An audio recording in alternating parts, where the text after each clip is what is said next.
Hello class. In this video we'll be looking at question 110. The key to solving this problem is breaking the fall into three parts. The part before the ball reaches the window, the part as the ball passes the window, and the part beneath the window. We need to start with the part where the ball passes the window because that's where we were given information. We're told the window is 1.2 meters long and it takes the ball 0.125 seconds to get from one end to the other. Since the ball is in free fall the entire time, we also know its acceleration is g, or 10 meters per second squared. What we need to figure out is the speed of the ball at both the top and the bottom of the window.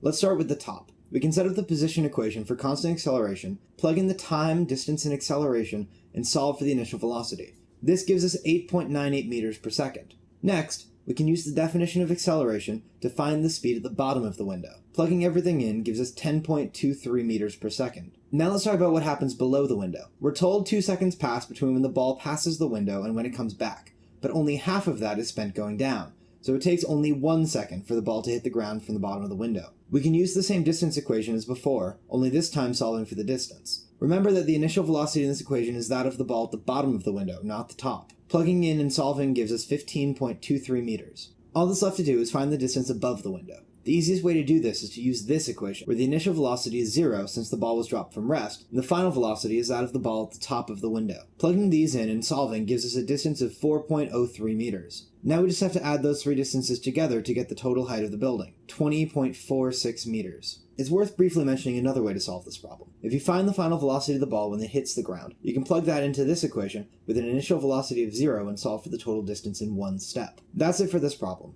I'll see you in class.